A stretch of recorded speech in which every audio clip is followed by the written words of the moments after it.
Professor Rossell from the Swinburne University of Technology and St. Vincent Hospital in Melbourne, Australia, and Professor Valentina Bambini, IUSS Pavia. They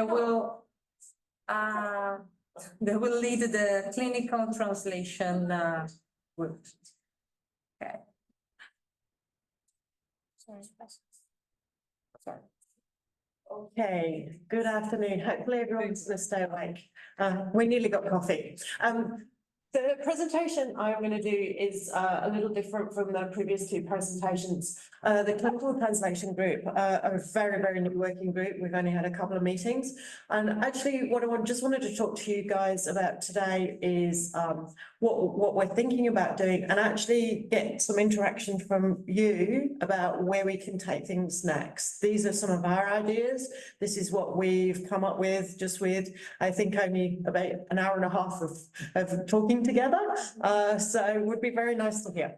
But anyway, here are our members. We've got members across the world, so from Australia all the way to Italy, and including Lena and people in Germany, New York, etc.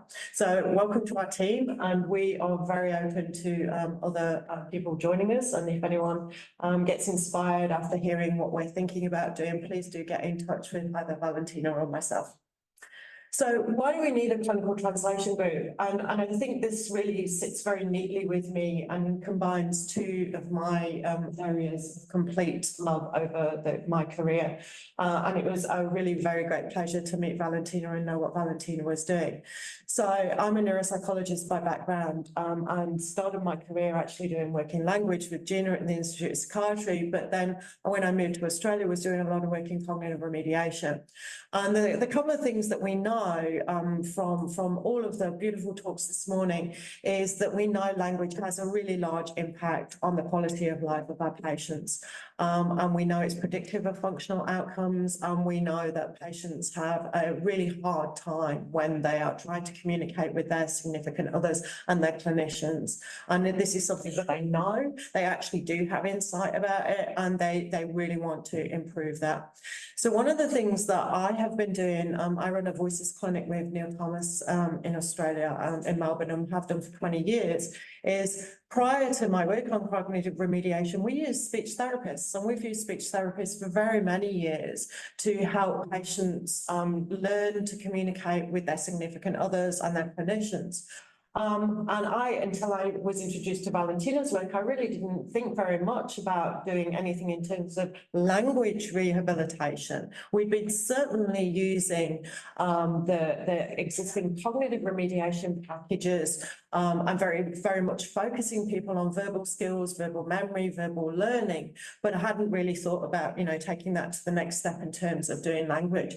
So there is this emerging literature now on language remediation, and I think we really need to make use of it in this discourse. I think there is a lot of opportunity with this regard.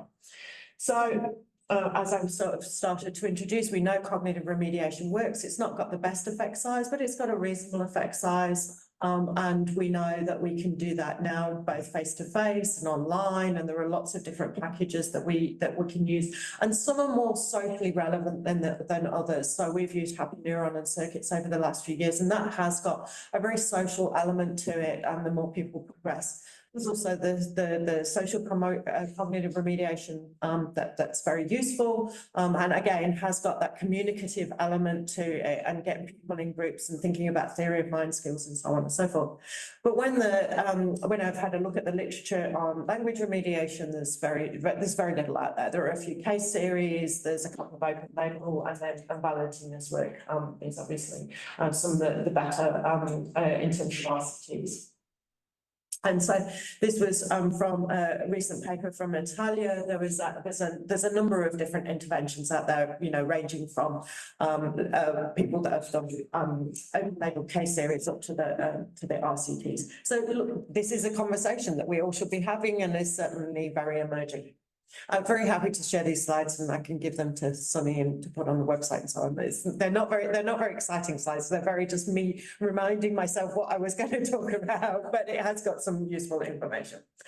But in terms of thinking about where next, and this really does sit very nicely with Sunny's working group, and my slide is not as nice as some of the ones that Sunny put together, but we really do need to think about what our assessments are going to be if we're going to try and rehabilitate language.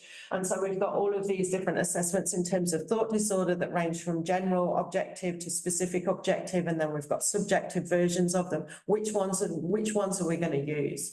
Do we want to use what people think about their language problems, or do we want to use what the clinicians think about their language problems? It's going to be a debate, and I think that that's a really important debate to have, whether we use the objective or subjective, or actually see what the differences are between objective and subjective measures.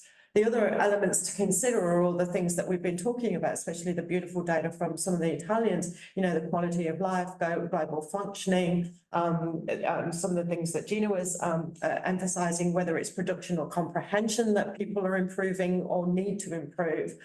And a big thing in Australia at the moment is about recovery. Like, you know, it really is. And all of the grants in Australia at the moment, we have to have recovery as a primary outcome measure.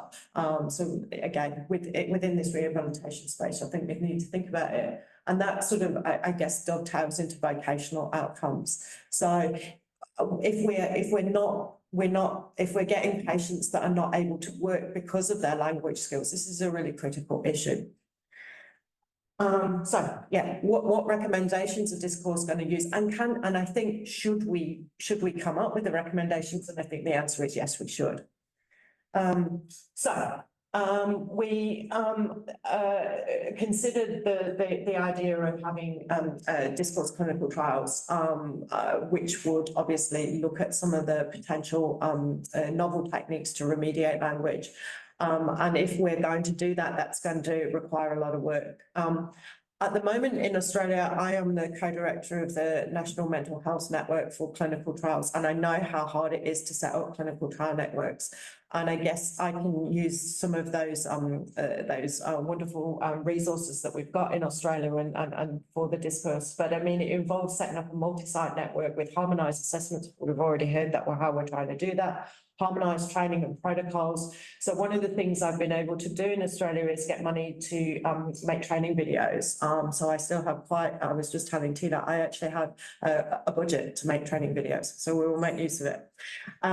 But then in terms of our international expertise, what kind of clinical trials do we want to put forward? Are they pharmacology? Are they psychosocial approaches? Are they language specific? So Valentina's lovely pragmatics program, or is it brain stimulation? Or is it all of them? And, you know, we use different groups of people to run different trials, but we need to have those conversations. Okay, so as I said, we've only met for about 90 minutes. And so here are our initial brainstorm meeting. We had a members induction and we sort of spoke about a lot of the things that I've just introduced, why we were needed, what relevant work we could all bring to this working group, and what our synergies and barriers were. And I think given the conversation that we had, what we decided to do first of all was bring the conversation that we had at that meeting to you guys here. So I'm sharing the conversation that we had. But we also thought of writing a roadmap paper to start with, because there's a lot to do, I think, in this particular working group. We've got a lot of potential ways to go. So we're writing a roadmap paper. And some of Valentina's lovely colleagues, and I'm not going to remember their names, so sorry. Enrico And Julia. Thank you for this lovely diagram that you presented, that you gave me today. So thank you very much. Here is the roadmap paper that we're gonna work on. So obviously, I've sort of introduced some of the concepts in the first case. You know, what are the key ingredients that we need to do rehabilitation in this space? What is the what is the language rehabilitation, or what is the psychosocial rehabilitation, or what kind of rehabilitation are we going to use? Or what is the setting? What is the duration? What is the therapy? What are the therapists? What do we want to focus on? Do we want to focus on the semantics or the pragmatics, or where do we want to go? What is the target population? How transdiagnostic can we make it? What are the outcomes? I've just talked to you. What are the outcomes? Is it something that's objective, subjective? Is it vocational? Is it recovery? Where do we want to go? So what we're going to do in the first instance, I'm talking very quickly so we can have lots of time for conversation, is we're going to write a Delphi paper, and we're going to put all of this together into a Delphi. So there are our next steps. We already have our focus group, or our working group that's going to work on this Delphi, and we're going to construct the questions. I foolishly left my piece of paper in my bag, but hopefully someone can take me some notes, because I really would like to think about constructing some of these questions today while we're all together. I think that would be really fabulous. Thank you. And so the sorts of things that we can think about in terms of rehabilitation, and what are perceived barriers, what are the key ingredients, what are the assessments for change, how much do we want to deal with transdiagnostic? So that's in terms of our next step. That's certainly our next step in terms of the Delphi. The Delphi will also determine, I think, probably some of the next directions. I think some of the conversations today will trigger other next directions, but I think the Delphi will be a really, really big one. And we can think about a potential clinical trial that we could run as a consortium, and there may be sort of offshoots for smaller clinical trials in specialist areas. But that's what I wanted to tell you today. I didn't know whether Valentina wanted to say anything else. Thank you, Susan. Maybe I can give one of this. How do I do this?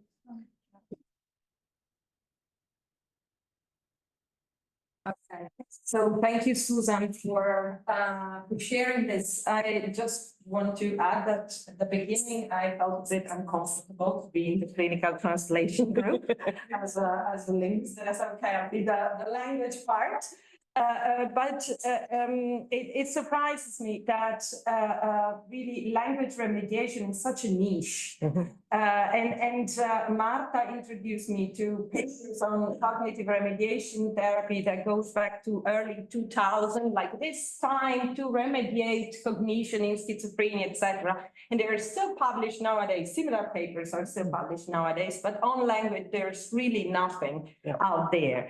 And so we decided to start with this expert position paper roadmap because we already have a draft that Marta put together, and she shared it with the other members, and we commented it. So we are already progressing on drafting this document because it's a first start. It's something out there published on which people can put their mind on and start thinking how to modify and progress.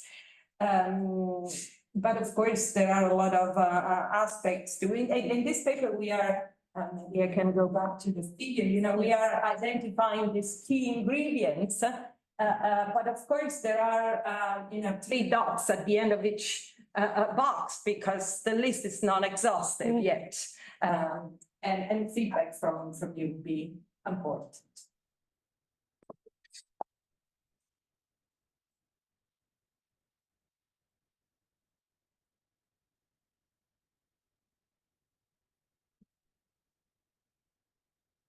So we have plenty of time for questions. So. Start with a brief comment, and then I really have a question. My comment is about the difficult language difficulties seem to be much more at the discourse level than at the producing word level. So there seems to be a lot more that's done for other type of language. And then that leads to my question of if we're gonna want to improve language, I think this distinction that we were discussing as maybe or maybe not relevant, is this a thought problem or a language problem? Because it's even more important to think about, because we would not address a thought problem that leads to what's coming out wrong, And if it's like your thoughts are clear and you're just not expressing them clearly, so I think it's variable. Maybe I can just say, so like I wanted to hear you about that, but maybe I can just say that like, in terms of like, you cited the paper by Phil Weiss, and I think like the same analysis, I think it's in this one where they were showing that like helping patients learn strategies was much more helpful, so I think in like designing something, like, I think it would be like helpful to like go over the like, strategy class.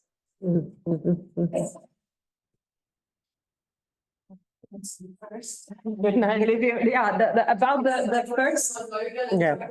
Yeah, about the first question, I mean, I wouldn't be happier if we could distinguish the features and the measures that relate to language and those that relate to thoughts and see how they interact. I mean, I would be the happiest person because this is what strikes me coming from linguistics and seeing the kind of features that are used, for instance, in the clinical harmonization group. And so I, on the one hand, I do think that it would be very healthy to try to disentangle the two. On the other hand, I wonder whether this is something to do for psychosis, because maybe the link is inextricable and cannot be really separated. So, yeah, about the second question.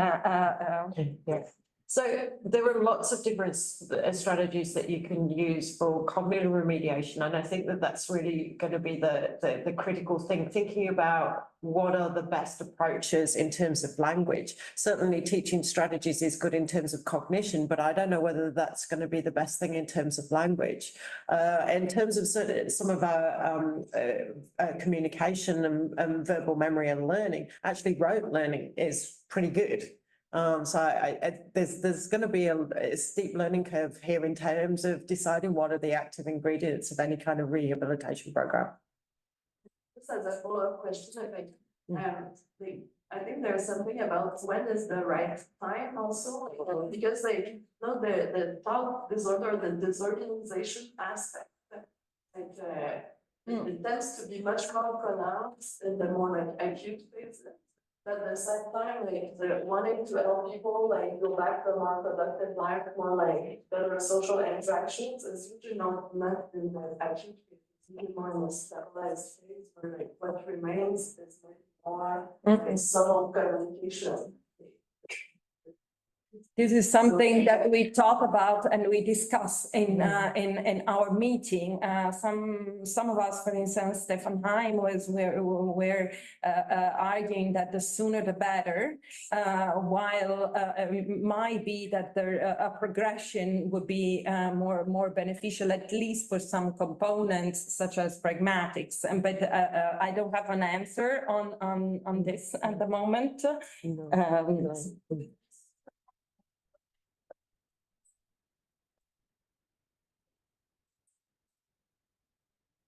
I mean, the difficulties are multidimensional. The difficulty in language are multidimensional. There are, I mean, I like her question. Her questions are always going to the core of the issues. Like earlier, she asked whether is this pragmatics or social cognition, and do they overlap? And these are central questions that, or is it language or is it thought? So, I mean, it's important. Sometimes we don't have the answer, but it's good to think what the possible answers could be. The difficulty is multidimensional. Language difficulty in schizophrenia is multidimensional. It affects all levels, but like you can read in Covington 2005, that review on language in schizophrenia, pragmatics is the one where you can see it in the more, let's say, patent way, in the strongest way, because it's a high level language of very much interface with communication. So you see it there in a more, let's say, in a stronger form, but it's multidimensional.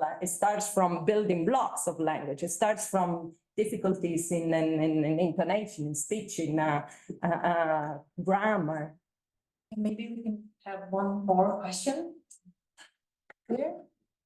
So In psycholinguistics, not all psycholinguistics, but certainly, a good subset of psycholinguistics, Valentina, like my Camden House, all the early interactionists. I mean, I guess I don't see certainly in the realm, if you were talking about someone with a severe aphasia, then it certainly would be fruitful to distinguish whether they would be able to articulate their intact thoughts, although it's not even there's a subtle distinction, but I don't think that it's that fruitful to be able to sort of make this very clear distinction between language and thought, because certainly in language processing, there's so much evidence that like the visual world, the real world, our knowledge of the other person, all of this can impact not only our choice of words, but even at our kind of lower level phonemic phenomena. I mean, whether, you can talk about topics and stuff and say, okay, all of that's sure, you can do that. But we know that it impacts language. And when you're thinking about a neurodevelopmental disorder like schizophrenia, which is onsetting in young adulthood, and when you look at the neuroanatomy and you look at these levels interacting with each other, then, sort of our ongoing model is that some of the so-called like language, if you want to classify it that way, loosening of associations, the sort of semantic impairments, it's downstream consequence of what others might talk about as tangentiality, derailment, thought. In other words, these in real time, everything that I say is being governed by my theory of mind about you. These are very, very interaction systems. So sure, one can kind of distinguish between levels of representation, but understand that they're talking to each other all the time with, millisecond by millisecond. And so I think in a disorder like schizophrenia, that's to kind of just describe the level of representation in which you're talking, but think of them as interacting with each other, which has very real consequences, because it means that if we tackle early on something like tangentiality, derailment, maybe, and it's just a hypothesis, maybe that can reduce the propensity for lower level impairments such as lexical choice, phonology, and all the rest. Very brief. Thank you very much. I love your work group. I would love to enroll it. Yes. We are open. Yes, probably you can consider taking into account sex differences and primarily the 2 years of education, because probably the rehabilitation has to be decided at the. Yeah. Thank you so much. Okay. That is whole job now. Thanks again to our speakers, I guess. Thank you.